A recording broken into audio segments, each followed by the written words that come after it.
Assalamualaikum warahmatullahi wabarakatuh. Alhamdulillahirabbil alamin wa bihi nasta'inu ala umuri dunya wad din.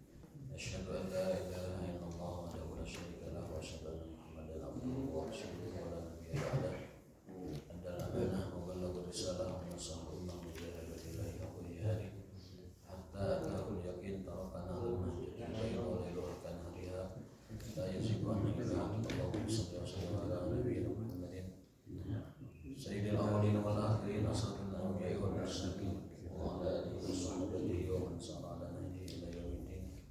Allahumma subhanaka la ilma lana illa ma 'allamtana wa 'allimna ma yanfa'una wa zidna ilman.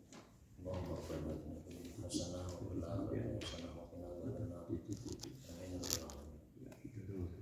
Bapak sekalian yang dimuliakan Allah Subhanahu wa taala, alhamdulillah pagi hari ini dengan taufik dan inayah Allah kita dapat kembali berkumpul, masih diberikan kehidupan oleh Allah Subhanahu wa taala untuk kembali bermajelis dalam rangka talabul ilmi. Mudah-mudahan Allah Subhanahu wa taala menjaga kita dalam hidayah dan taufiknya.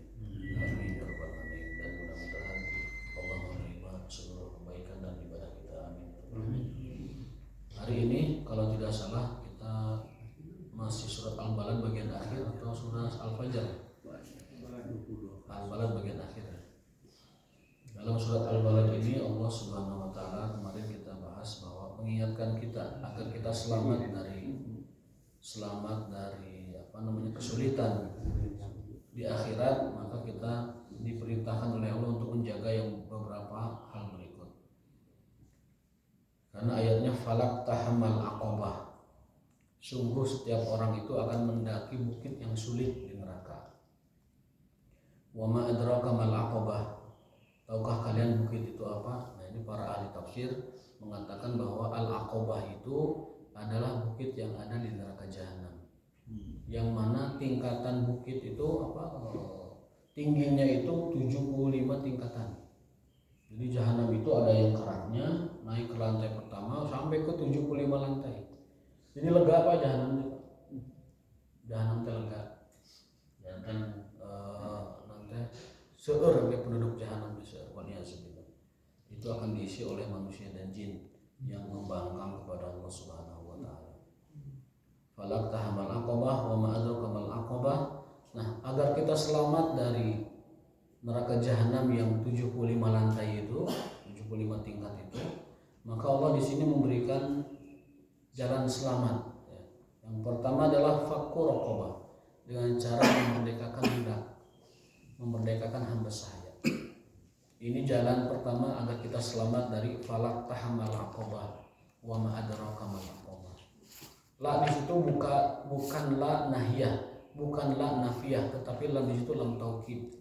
Meskipun ada alifnya. Falak tahamal aqabah. Sungguh manusia itu pasti akan mendaki tingkatan-tingkatan yang menyulitkan nanti di neraka jahanam. Al-Aqabah itu adalah tingkatan di neraka jahanam dan jumlahnya ada 75. Setiap orang itu yang masuk neraka jahanam dia akan kesulitan untuk menaiki tingkatan-tingkatan itu untuk berusaha mungkin meloloskan diri dari itu, tapi tidak bisa. Wa ma adraka mal aqabah. Tahukah kalian apa itu al-aqabah? Itu adalah sebuah tempat di neraka jahanam yang tingkatannya ada 75 tingkatan sebagaimana disebutkan dalam tafsir Ibnu Katsir. Agar kita selamat dari itu, maka Allah memberikan jalan. Satu, fakku raqabah, bebaskan budak, bebaskan hamba sahaya jika ada. Fakku raqabah. Au it'amun fi yaumin dzi masghabah, ataupun memberi makan orang miskin saat mereka kelaparan. Orang yang kekurangan makan tidak mesti orang miskin. Mungkin bisa jadi orang di bawah miskin atau fakir. Atau orang sebenarnya tidak miskin tapi tidak punya pekerjaan sehingga tidak punya makan. Atau mungkin orang dalam perjalanan sebenarnya uangnya ada tapi perjalanan menyulitkan dia mencari makan bersama. Jadi au it'amin fi yaumin dzi masghabah itu memberi makan kepada siapapun yang kelaparan, siapapun yang merasa lapar. Indonesia alhamdulillah sudah Allah bebaskan dari belenggu kelaparan. Allah juga bebaskan kita dari belenggu ketakutan. Maka cara terbaik mensyukuri nikmat itu adalah dengan beribadah kepada Allah. Agustusan ini anugerah terindah Allah kepada bangsa Indonesia. Kita perhatikan surat Quraisy, liila fi Quraisy ila bi rihlatas syita'i wasayf. Ada ayatnya, falyabudu rabb hadzal bait alladzi at'amahum min ju'in wa amanahum min khauf. Falyabudu, maka beribadahlah kepada Allah, rabb hadzal bait, Tuhan yang memiliki Ka'bah. Ini konteksnya memang orang Quraisy, tapi makna ayatnya juga sama kepada kita. Kenapa kita mesti beribadah kepada Allah? Karena dua alasan. Yang pertama, alladzi at'amahum min ju', karena Allah telah membebaskan kita dari belenggu kelaparan. Allah sudah membebaskan kita dari kelaparan. Saat ini tidak ada orang yang kalau dia mau itu tidak mungkin ada orang kelaparan kecuali karena sebab tertentu. Rata-rata orang bisa makan sekarang. Itu nikmat Allah yang terbesar kepada manusia, memberikan makan. Nikmat duniawi maksudnya. Kalau nikmat ukhrawi tentunya hidayah dan Islam, iman. Alladzi at'amahum min ju'in wa amanahum min khauf, dan juga Allah telah membebaskan kita dari belenggu ketakutan. Ini dua nikmat yang paling luar biasa besarnya. Satu nikmat rasa aman, dua nikmat bisa makan. Makanya siapapun orang yang dapat menjamin dua nikmat ini melalui tangannya, begitu, maka orang itu akan diberikan kepercayaan oleh rakyat sebesar-besarnya. Bebaskan manusia dari rasa takut, bebaskan manusia dari rasa lapar. Itu pasti semua manusia akan mendukungnya. Karena Allah telah memberikan rasa aman dan Allah memberikan kita makan, maka cara bersyukurnya adalah falyabudu rabb hadzal bait. Allah telah membebaskan kita dari rasa takut penjajahan. Saat Belanda penjajah, Inggris, Jepang menjajah kita, itu takutnya luar biasa. Sudah Allah bebaskan. Kemudian Allah beri yang lain lagi, nikmat makan. Allah kasih ini orang sekarang mudah, makan itu mudah, aman juga. Karena tanpa dua nikmat ini orang tidak bisa hidup. Sekarang kita aman tapi nggak bisa makan. Ya buat apa keamanan kalau kita nggak bisa makan? Sekarang makan bisa tapi nggak aman, ya nggak bisa makan, gimana caranya? Bukan dua nikmat itu adalah nikmat terbesar yang Allah berikan kepada manusia. Maka cara bersyukurnya dan di ayat sebelumnya, falyabudu rabb hadzal bait, sembahlah Allah, ibadahlah kepada Allah sebagai bentuk syukur karena Allah telah memberikan kita nikmat makan dan nikmat rasa aman. Maka kalau saya ditanya, bagaimanakah cara mengisi Agustusan, yang terbaik adalah dengan cara beribadah kepada Allah. Itu cara terbaik mensyukuri kemerdekaan. Taruhlah ada yang ngambil hiburan, nggak apa-apa kalau yang mubah, selama itu halal silahkan. Sekedar untuk melepas penat, melepas rutinitas, melepas mungkin kejenuhan dalam keseharian, bolehlah sedikit-sedikit balap karung apa-apa, ataupun balap kaleci, ataupun balap kerupuk, makan kerupuk atau ngegegelan koin dina salapa, masihlah itu mungkin masih mubah, masih halal boleh. Tapi kalau sudah yang bernuansa maksiat, munkar, ya, nyawa biduan, nyawa artis, lalu joget-joget nyanyi, itu sudah keluar dari pakem Al-Qur'anul Karim. Karena mensyukuri nikmat, kata Allah, falyabudu, dengan ibadah. Rabb hadzal bait alladzi at'amahum min ju'in wa amanahum min khauf. Begitu juga Allah mengingatkan orang Quraisy. Orang Quraisy diingatkan oleh Allah Ta'ala dalam surat Quraisy, hei Quraisy, membahasa orang, kenapa kalian sudah bisa makan, sudah punya rasa aman, tapi tidak mau juga beribadah kepada Allah? Maka perintahnya, beribadahlah kepada Allah sebagai bentuk syukur atas nikmat yang Allah berikan kepada kita. Nah, jadi agar kita selamat dari tadi level-level di neraka jahanam, berarti jahanam ini sangat luas dan juga bertingkat-tingkat. Dan isinya itu la'amla'anna jahannama minan nasi minal jinni wan nasi, dan kami akan isi neraka jahanam itu dengan jin dan manusia. Jadi jin dibakarnya juga di jahanam, manusia juga dibakarnya di jahanam. La'amla'anna jahannama minal jinnati wan nasi ajmain. Sungguh kami akan memenuhi neraka jahanam dengan manusia dan jin seluruhnya. Kalau jin seluruhnya yang kafir kepada Allah, iblis, yang kafir kepada Allah itu seluruhnya ditempatkan di neraka jahanam. Lalu sebagian manusia ada yang ditempatkan di neraka jahanam, ada yang ditempatkan di neraka yang lain. Dan tingkatan jahanam itu ada, tadi sebutkan 75 tingkatan. Nah, agar kita selamat, yang kedua adalah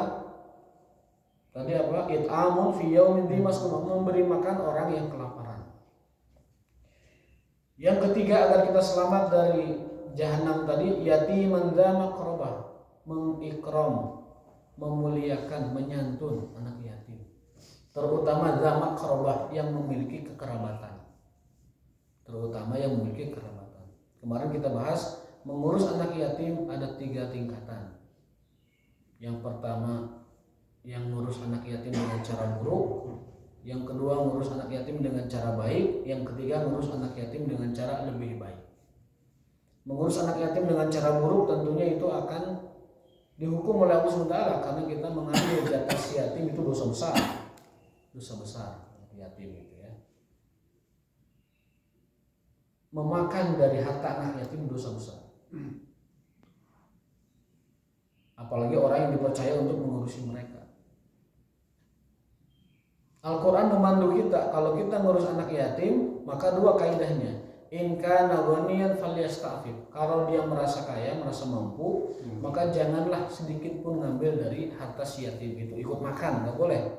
Kalau kitanya kaya, kita mampu, jangan ikut makan di harta anak yatim.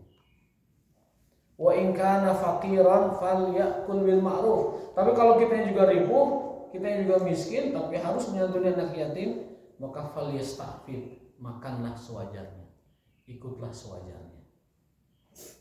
Sekarang mah enggak Pak, kalau ada uang, paman, bibi ngurus anak yatim, dikerim semuanya itu, dipakai, dijual mungkin, atau dinikmati oleh dia. Nah, Umar bin Khattab mengatakan mengurus harta negara itu seperti mengurus anak yatim. Harta negara, kas negara itu seperti harta anak yatim. Dosa besar mengambilnya. Dan dia di sisi Allah itu begitu luar biasa letak amanahnya itu. Makanya Allah mengatakan perlakukanlah harta negara seperti harta anak yatim. Jangan pernah berani mengambilnya. Kalaupun kita harus mengambil gaji, falyakul bil ma'ruf, ambillah dengan cara ma'ruf sewajarnya. Tapi kalau kitanya kaya dan mampu, sebaiknya tidak usah ngambil gaji dari negara. Karena kitanya kaya, kita mampu, nggak usah ngambil dari negara. Wa in kana ghaniyan falyasta'fif, jaga diri, jaga kehormatan diri, tunjukkan rasa hormat kita kepada diri kita, tidak mengambil apapun dari negara. Karena posisi harta negara seperti harta anak yatim. Kalau kita perlu, boleh ngambil gaji secukupnya. Kalau kita tidak perlu dan kita merasa kaya cukup, maka sebaiknya menahan diri untuk tidak menerima gaji dari negara. Kalau semua pejabat seperti di Quran ini Pak, Indonesia ini akan menjadi super power Pak, luar biasa. Tambang saja itu katanya kalau dimanfaatkan keuntungannya buat rakyat, setiap orang menerima 20 juta. Tambang Indonesia kalau dipergunakan baik, maka setiap orang itu katanya dapat 20 juta, kata Pak Mahfud. Ya. Bayangkan coba, itu belum dari yang lain-lain. Jadi pengamat ya. Jadi banyak sekali kalau amanah itu mungkin kita tidak usah bayar kesehatan, tidak usah bayar pendidikan, tidak usah bayar free, bahkan setiap orang mendapatkan 20 juta. Kalau itu semua sumber daya alam itu, resource kita itu dimanfaatkan, dikelola dengan amanah dan baik, seperti mengelola anak yatim. Jadi sieun gitu, menyentuh uang negara itu sieun, karena ini anak yatim, harta anak yatim. Pasti itu akan bertahan. Nah masalahnya ini ada, ya itulah dibacakan. Tipis keimanan. Orang kalau sudah tipis iman, yang kaya korupsi, yang miskin nabega. Nah, orang ipis iman gitu. Orang ipis iman, dan semua dosa itu karena ipis iman, bukan apa-apa. Kalau orang imannya tipis, nugis beungharge korupsi. Dan orang miskin tidak mungkin korupsi. Orang yang ipis iman, kalau dia miskin, kecil, ataupun tidak berpendidikan, ngagaro mabega. Tapi kalau punya iman, saeutik mahi loba nyesa. Saeutik mahi loba nyesa. Berkah hidupnya dan berkah harta bendanya. Au yatiman dza maqrabah. Maka kata Allah Ta'ala, kalau kamu ingin selamat dari neraka jahanam, santuni anak yatim. yatim, bantu anak yatim, terutama yatim yang kerabat, agar kita prioritas. Yatim kerabat dulu, masing-masing memperlihatkan masing-masing memperhatikan di kerabatnya itu adakah anak yatim, maka dia yang paling berhak mengurusnya pertama kali. Kaidah ngurus anak yatim sederhana. Satu, kalau kita yang mampu punya uang dan kita kaya, jaga kehormatan, jangan ngambil dari anak yatim. Tapi kalau kita yang tidak mampu atau miskin, maka silahkan ambil sewajarnya, ikut makan sewajarnya, pakai dari harta si yatim itu sewajarnya, silahkan. Lalu yang ketiga, mengurus anak yatim itu dengan cara bil ahsan. Wala taqulu malal yatimi illa billati hiya ahsan atau bil ahsan. Yang ketiga, orang ada yang mengurus anak yatim itu dengan cara yang terbaik, yaitu dia mengembangkan dan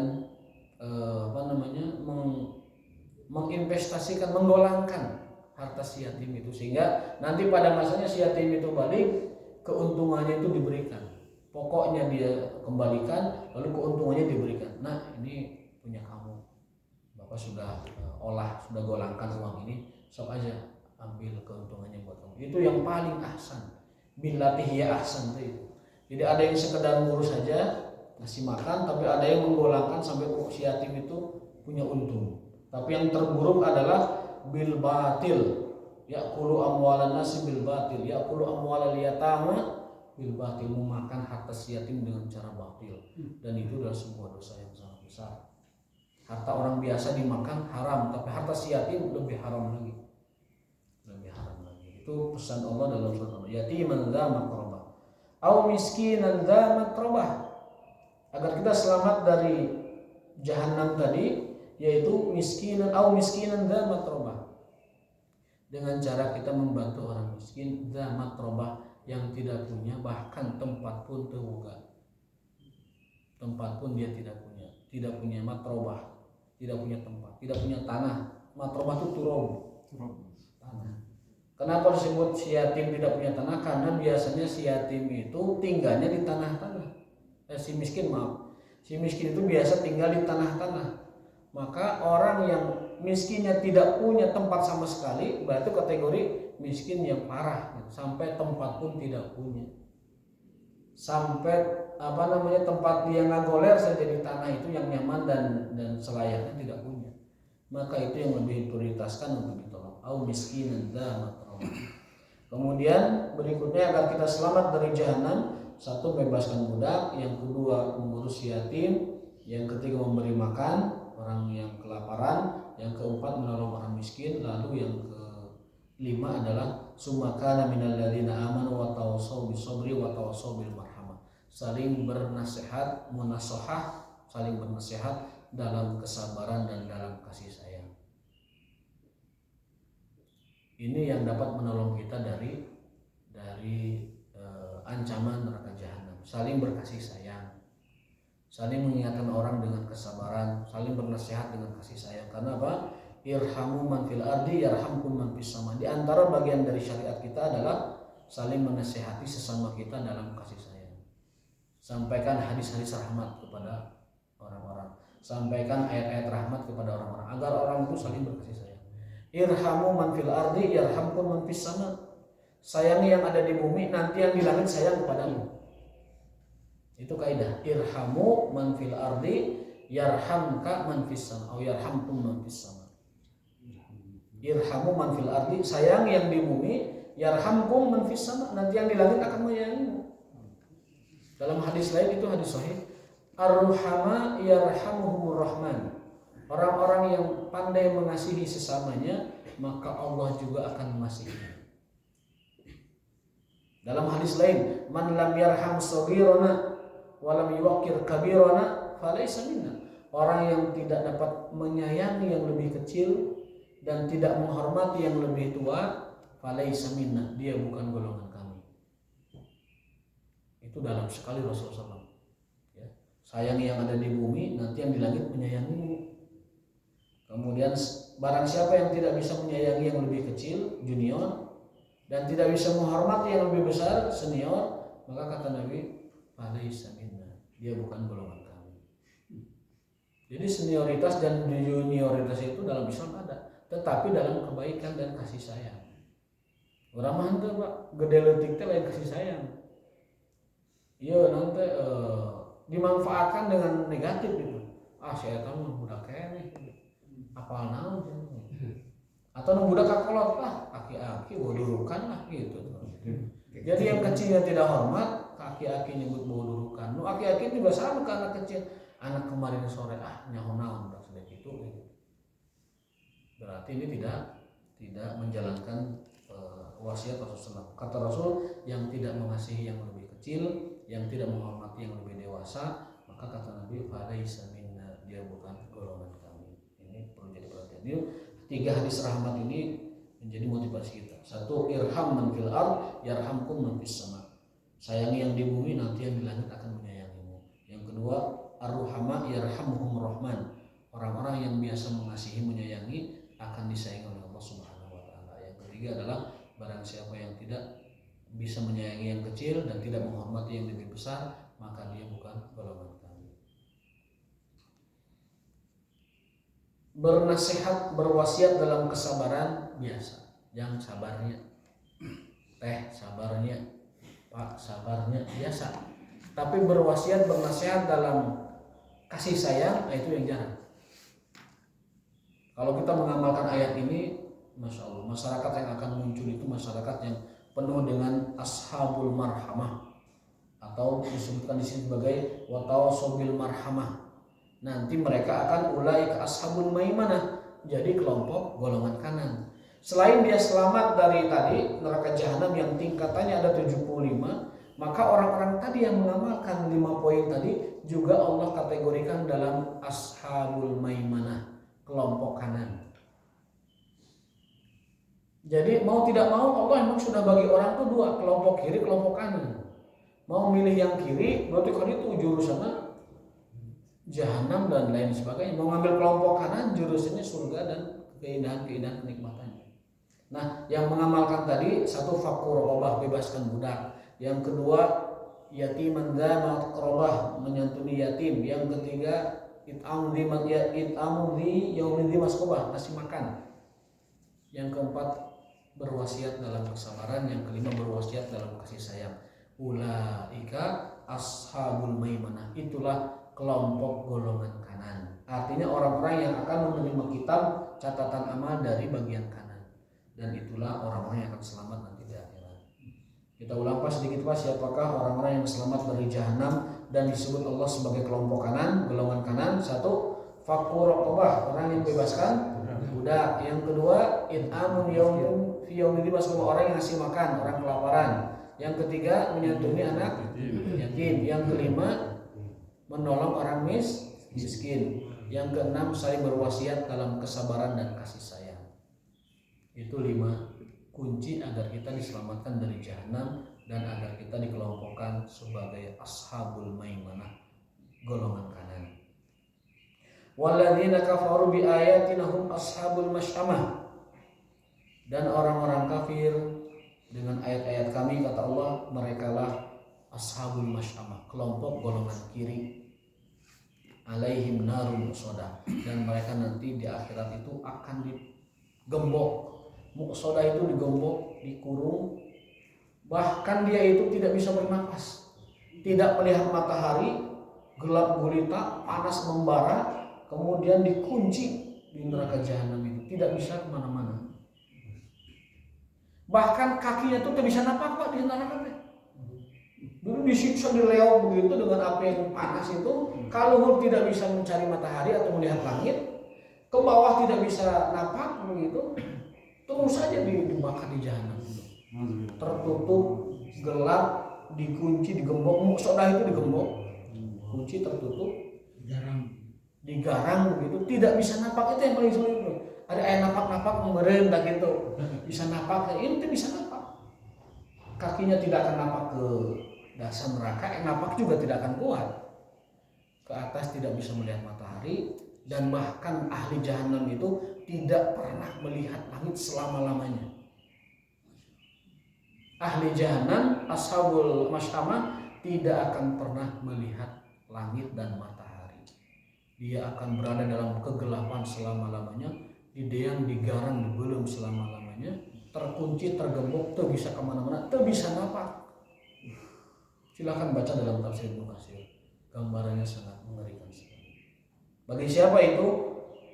Walladzina kafaru bi ayatina. Orang-orang yang mengkufuri, mendustakan ayat-ayat kami. Kalau kita hubungkan dengan ashabul masyamah, ashabul maimanah tersebut, maka dapat kita simpulkan orang yang tidak melakukan ini artinya kebalikan dari orang yang tadi kita sebutkan, tidak bebaskan budak, tidak menolong orang miskin, tidak menyantuni yatim padahal mampu, kemudian tidak saling berwasiat dalam kesabaran dan kasih sayang. Itu mereka adalah ashabul masyamah. Kalau kita lihat konteks ayat tentang ashabul maimanah itu, karena kebalikan dari maimanah kan masyamah, kebalikan dari kanan adalah kiri. Berarti orang-orang yang tidak melaksanakan kriteria tadi, dia diancam dengan alaihim naru soda, orang-orang yang dikunci di dalam neraka jahanam.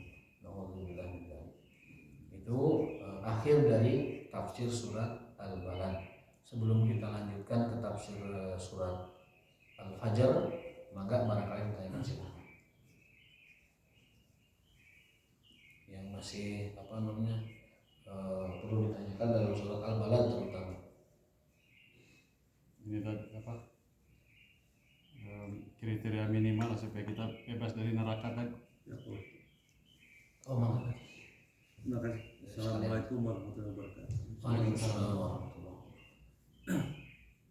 Saya punya anak asuh 4 laki-laki, Pak Ustaz. Waktu saya menjadi camat Margahayu di sini, apakah saya salah kalau mengingatkan kepada mereka sebaiknya mereka juga samalah mengikuti saya mengambil anak asuh?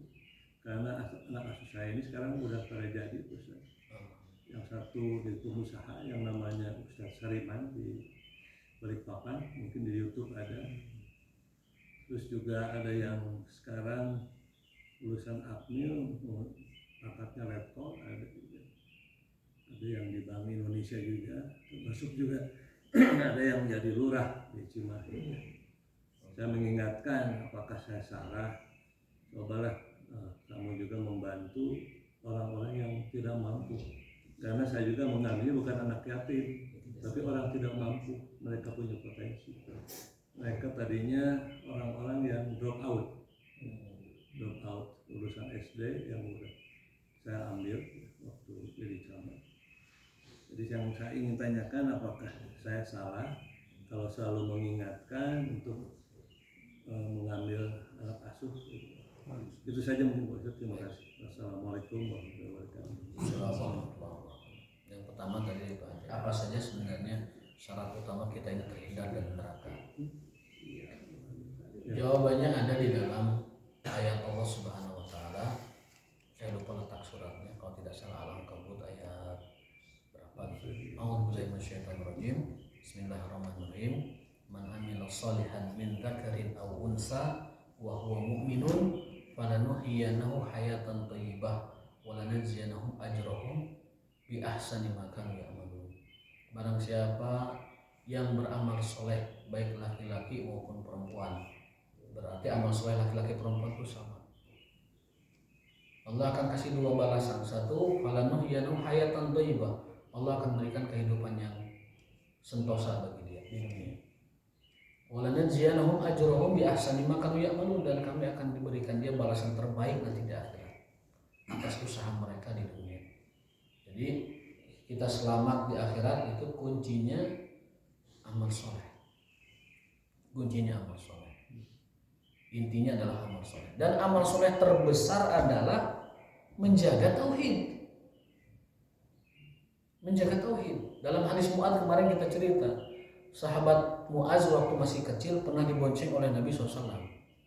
Lalu Nabi dibonceng dalam arti kata di atas keledai ya, karena Nabi itu punya kendaraan beberapa banyak ya. Kendaraan yang biasa dipakai untuk sehari-hari jarak dekat itu keledai. Kangge ke Indomaret, ke Alfamaret gitu. Keledai. Kangge ke Pasar Sayati keledai. Ada kendaraan yang buat jarak jauh onta, ada kendaraan buat ekspedisi jihad yaitu kuda. Nah, ketika sahabat Mu'adz dibonceng di atas keledai beliau yang bernama Ufair itu, Nabi berpesan kepada Mu'adz, "Ya Mu'adz, wahai Mu'adz, tahukah kamu apa itu hak Allah dan hak manusia?" Jadi semacam kontrak kita dengan Allah itu apa sih? Deal kita dengan Allah itu apa? Kalau kita tahu deal-dealan, apa sih deal kita dengan Allah?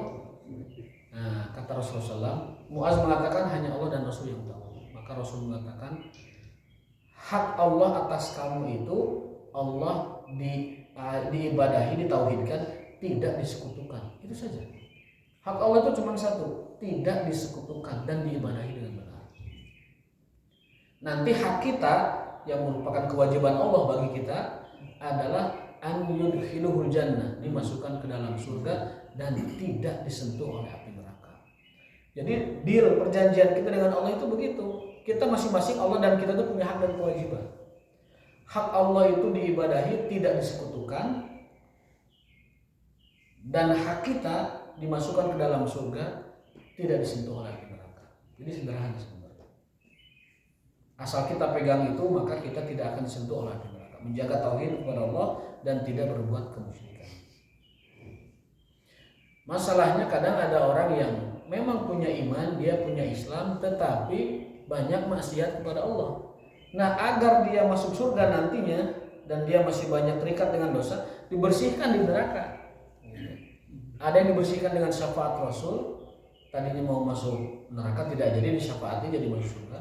Ada yang diberikan kemaafan oleh Allah Ta'ala, ampunan, kemudian dia diselamatkan. Ada juga yang harus memang dicuci dulu di neraka sampai bersih, baru dia oleh Allah diperintahkan angkat dia dari neraka dan masukkan dia ke dalam surga. Jadi kalau ditanya apa sih sebenarnya yang membuat orang itu selamat dari neraka? Satu, menjaga tauhid, tidak dicampur dengan kemusyrikan. Kemusyrikan sekarang lebih ngeri karena dia berlindung di balik budaya. Kemusyrikan sekarang lebih ngeri karena dia berlindung di balik kearifan lokal dan lain sebagainya. Dalam hal ini kita tidak bisa basa-basi. Kalau memang seandainya tradisi dan kearifan lokal itu berbenturan dengan syariat, maka kita utamakan syariat. Betul tradisi hukum, betul adat itu suatu hukum, benar. Dalam Islam al-adatu muhakkamatun. Tradisi suatu masyarakat atau budaya suatu masyarakat adalah hukum, benar. Itu dalam Islam seperti itu. Tetapi ada syaratnya, malam tukhaliqu syar'a, selama tidak membentur syariat. Itu seperti itu. Kita menjaga diri dari kemusyrikan. Lalu yang kedua, tadi yang dilakukan Pak Haji, mengingatkan terus anak-anak asuhnya yang sudah berhasil sekarang untuk melakukan hal yang sama, itu justru adalah hal yang diperintahkan oleh Allah Subhanahu wa taala. Dalam ayatnya tadi, wa tawassaw bis-sabri wa tawassaw bil marhamah. Saling menasihati, mengingatkan dalam kasih sayang. Tadi yang dilakukan oleh Pak Haji itu mengingatkan anak-anak asuhnya tadi, tolong lakukan hal yang sama. Itu masuk dalam kategori mengingatkan orang lain dalam kasih sayang. Artinya orang itu agar bisa juga mengasuh anak yang lain sebagai bentuk kasih sayang. Gitu. Kamu yang sudah jadi apa, lakukanlah hal yang sama supaya kemaslahatan dan kasih sayangnya dialami oleh atau dirasakan oleh banyak orang. Jadi semacam itu adalah justru diperintahkan, disarankan oleh Allah Subhanahu wa taala dalam ayatnya, termasuk golongan kanan dan termasuk orang yang akan dihindarkan dari api jahanam adalah orang yang tawassaw bis-sabri wa tawassaw bil marhamah. Orang yang senantiasa bernasihat, berpesan ataupun saling mengingatkan dalam kesabaran dan dalam kasih sayang. Mengingatkan kesabaran banyak orang bisa melakukannya, tapi mengingatkan berkasih sayang itu jarang. Singnya maneh teh ka orang miskin jarang, Bang. Singnya maneh ka orang yatim, singnya maneh ka orang tidak punya makan jarang. Kalau mengingat singnya ka umat jarang mengingatkan gitu, Bang. Singnya ka janda tua pada tuanya, Bang. Janda tua. Karena mereka tidak punya yang menaungi hidup mereka. Makanya sampai Rasul membujuk, masih motivasi as-sa'i 'alal armalati wal aitami kal mujahid fi sabilillah. Terakhir hadis itu, orang yang menyantuni janda yang kekurangan atau aitam, orang yatim, dia seperti mujahid fi sabilillah. Dan mujahid ini yang siangnya puasa, malamnya qiyamul lail. Jadi pahalanya besar sekali. As-sa'i 'alal armal. Tapi kan kita jarang menasihati orang atau saling bernasihat dalam kasih sayang. Rata-rata kalau sabar mah minum gitu teh. Jam sing sabar, A sing sabar, Pak sing sabar, Bu sing sabar. Sering. bernasihati dalam kesabaran. Tapi bernasihati dalam kasih sayang jarang yang bisa. Sing nyaah maneh ka umat, sing nyaah ka orang miskin, sing nyaah ka yatim, sing nyaah ka orang tidak punya makanan, jarang dilakukan. So sekarang kalau kita melihat teman kita mampu, kita ucapkan, Kang, bantulah si yatim eta. Jarang kita ingatkan begitu. Kang, eta aya randa, bantulah dia. Tapi nukolot, ya sudah tidak punya ini tidak punya penopang hidup. Kang, itu ada orang nggak bisa makan, bantulah. Jarang kita mengingatkan orang dalam masalah kasih sayang. Kalau mengingatkan orang dalam sabar itu, makanya di sini Allah tegaskan, yaitu mereka orang yang saling menasehati dalam kesabaran dan menasehati dalam kasih sayang, marhamah.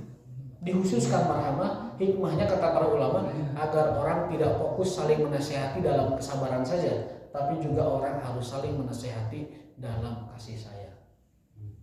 Maksudnya nyuruh orang supaya berbuat baik kepada orang lain tuh penting itu, sampai Allah ingatkan di akhir ayat tadi. Marhamah itu tidak diumumkan dalam satu ayat tawasobil sobri atau amal soleh, tapi tawasobil marhamah, saling berkasih sayang dalam kebaikan. Maka kalau kita bisa melakukan itu seperti tadi Pak Haji, ingatkan orang-orang yang dulu pernah kita jadikan anak asuh, kita angkat, kita kita majukan begitu. Ingatkan terus, kamu harus santuni minimal yatim berapa, ataupun miskin berapa, ataupun yang tidak punya makan berapa, ataupun menolong siapa. Ini sudah bagus Pak. Yang dilakukan oleh Pak Haji sudah tepat dalam mengingatkan. Kalau tidak ingat juga, ingatkan juga penderitaan mereka. Kamu kalau tidak saya bantu, mau jika gimana ini? Ingatkan, kalau kamu tidak dibantu oleh saya, kamu tidak akan jadi begini. Tujuan kita bukan untuk mengungkit kebaikan, tapi agar dia sadar bahwa kamu jadi begitu karena orang lain. Tergugah. Maka orang lain pun akan berpotensi jadi seperti kamu suksesnya kalau kamu bantu seperti dulu saya membantu kamu. Dalam hal itu bukan ria, tapi mengingatkan dia dengan cara yang mungkin dia akan berpikir bahwa dulu dia juga kalau tidak dibantu tidak jadi seperti itu. Karena orang tuh ada Pak, kalau sudah mampu dia jadi togut Pak. Kalla innal insana la yatgha, sesungguhnya manusia itu akan jadi togut, melampaui batas, melampaui kewenangannya dan sewenang-wenang. Asaso adiguna. Kapan dia? Anra'ahu stagna, saat dia merasa berkecukupan. Makanya ada orang jadi togut karena ilmunya. Adiluhum karena ilmu ada. Ada yang adiluhum karena harta ada. Ada yang adiluhum karena jabatan. Ada yang adiluhum karena keturunan. Ada yang adiluhum karena nasab dan sebagainya. Manusia akan jadi togut melampaui batasnya kalau dia sudah merasa cukup. Itu rumus Quran. Saat dia istagna, merasa berkecukupan, udah. Saya nasabnya baik, nu lain mah dia handap lain. Nah, turunan naon mana teh? Saya nasabnya baik. Itu jadi togut sudah. Kemudian saya membenghar, boga segala mana teu boga. Nah, mana istagna. Dia jadi togut dengan hartanya. Ada dengan ilmunya, apa naon saya teh kajar kamari nyantrinya. Baru Pak Alayaf Abu ilmu nage. Baru tasref istilahi yang domir 14 begitu sudah berani mendebat berdiskusi dengan yang lebih. Nah merasa istagna, merasa lebih itu togut. Orang yang merasa lebih dari yang lain itu togut, dan itu dia alami saat dia merasa cukup. Anra'ahu istagna. Nah, agar kita tidak termasuk orang yang yatgo, yang menjadi togut karena yang kita punya, supaya kita terbebas dari itu, maka di surat Al-Alaq bawahnya itu diamalkan. Ittaqo, ya, bertakwa kepada Allah, kemudian merasa butuh terus kepada Allah, kemudian menolong orang yang tidak mampu dan sebagainya, supaya kita tidak sampai menjadi kalla innal insana la yatgha an ra'ahu istaghna inna ila rabbika ruj'a. Allah ingatkan, semua itu akan kembali kepada Allah. Inna ila rabbika ruj'a. Semua itu akan kembali kepada Allah. Ruj'a itu dari roji'in, kembali kepada Allah Subhanahu wa taala. Yarji. Ruj'a itu yarji, kembali. Semua itu orang akan kembali kepada Allah Subhanahu wa taala. Nah, itu yang dapat kita ambil hikmahnya dari surat Al-Balad bagian akhir. Jadi dengan ini kita sudah menamatkan tafsir surat Ad-Duha. Al-Balad, masuk Al-Balad. Dan selanjutnya kita mungkin waktu yang akan datang akan membahas tafsir surat Al-Fajr. Al-Fajr ini berkenaan dengan surat Al-Fajr, ada hadis Rasulullah SAW ketika seorang sahabat namanya Mu'adz bin Jabal ngimami sholat Isya. Kemudian ada sahabat lain makmum di belakang ikut berjamaah. Tiba-tiba imamnya ini karena hafal Quran membaca surat Al-Maidah. Panjang. Angel lah pokoknya panjang itu. Si makmum ini Kesel. akhirnya dia keluar dari barisan lalu menyelesaikan sholatnya sendiri dan pergi.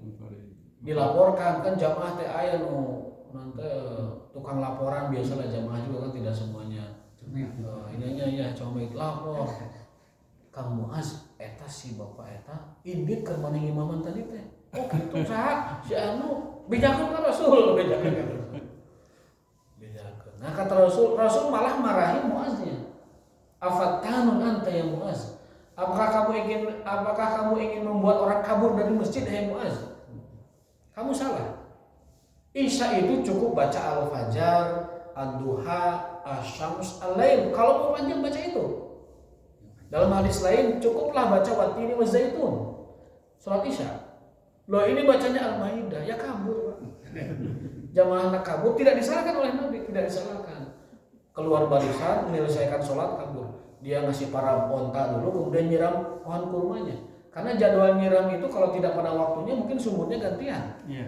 Sehingga dia akhirnya betapa manusiawinya Nabi SAW. Sampai orang keluar dari jamaah selesai duluan karena khawatir tidak kebagian jadwal nyiram dan khawatir ontanya harus diberi makan juga terlalu malam, dia keluar barisan. Yang Rasul salahkan imamnya.